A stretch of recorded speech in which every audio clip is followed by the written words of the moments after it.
பிதாவே, இந்த அருமையான வேலைக்காய் ஸ்தோத்திரம். இப்பொழுது நடைபெற இருக்கிற பவுனிக்காக சொல்லிக்கிறோம். ஆண்டவரே, இந்த பவுனியை ஆசீர்வதியும் நாம் மகிமைப்படுத்தும். அருமையான பிள்ளைகள் குறித்த பாடல்களை பாடி உடைய நாமத்தில் மகிமையாக கடந்து செல்வதற்கு கத்த உதவி செய்யுங்க. நல்ல சுகத்தோடு மீண்டுமா இந்த இடத்துக்கு வருவதற்கு கிருபை தாரும்.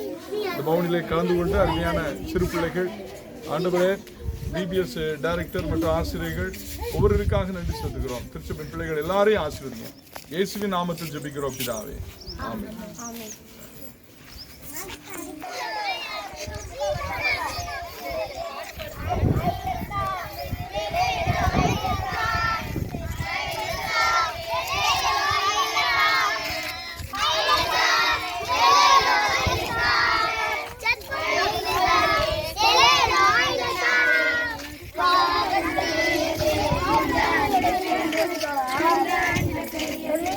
மொத்தமா பண்ணலாம்.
அது முள்ளா இருக்க வேண்டாம்.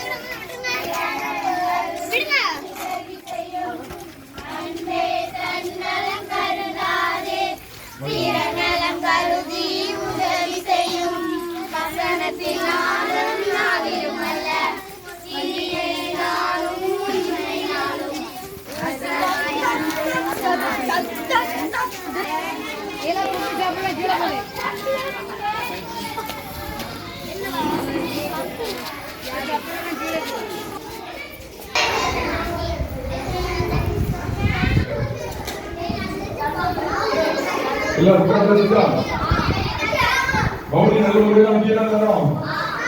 சரி சரி சரி, கொஞ்சம் பண்ணி நம்ம பவுனி நிறைவேற்ற போகிறோம். சரியா? அது பிபிஎஸ் ப்ரோக்ராம் ஜெபம் பண்ணலாமா? எல்லாம் சொல்லுங்க. ஜெபம் செய்வோம். நல்ல பிதாவே, தன்மையான வேலைக்காக சொல்கிறோம். 2024ஆம் ஆண்டு இந்த பிபிஎஸ் நிறைவு நாளுக்காக உங்களுக்கு ஸ்தோத்திரம் சொல்லுகிறோம். நல்லூர் செய்கிறோம். ஐயனார்குளம் இந்த ஆலயத்திற்காக உங்களுக்கு ஸ்தோத்திரம். இந்த ஆலயத்திலே நீங்க செய்து வருகிற மகிமையான காரியங்களுக்காக உங்களுக்கு ஸ்தோத்திரம் செலுத்துகிறோம். இந்த பகுதியில் இருக்கிற பிள்ளைகளுக்கு உடைய அன்பை குறித்து எடுத்து சொல்லப்படியான ஒரு வாய்ப்பை இந்த ஆண்டு இந்த காலங்களில் நீங்க ஏற்படுத்தி தந்திருக்கிறீர்கள். உங்களுக்கு ஸ்தோத்திரம். ஆண்டவரே, இந்த இடத்தில் வந்திருக்கிற பிபிஎஸ் இயக்குனர் மற்றும் ஆண்டவர் பிபிஎஸ் ஆசிரியர்கள் மற்றும் ஆண்டவரே வாலண்டியர்ஸ் மற்றும் எல்லாரும் இந்த வெள்ளக்காலத்தில் அர்ப்பணிக்கிறோம். இந்த பிபிஎஸ்காக கொடுத்த, உழைத்த, ஜெபித்த, நல்ல ஆலோசனை வழங்கிய எல்லாரையும் கர்த்தர் ஆசீர்வதிக்க வேண்டும் என்று சொல்லி நாங்கள் ஜெபிக்கிறோம். அவருடைய கிருபை, அவருடைய இரக்கம் இந்த பிள்ளைகளுடைய வாழ்க்கையிலே வெளிப்படட்டும் என்று சொல்லி நாங்கள் ஜெபிக்கிறோம். சுவாமி, ஆண்டவரே, பவனியாக நாங்கள் சென்று மீண்டுமாய் இடத்துல நல்ல முறையில் வந்து சேரும்படியான கிருபை கொடுத்து அதற்காக உங்களுக்கு சொல்றோம். இந்த பவனியை கடந்து கொண்டு பிள்ளைகள் எல்லாரையும் ஆசீர்வதிக்கிறோம். இயேசு கிறிஸ்துவின் நாமத்தில் ஜெபிக்கிறோம்.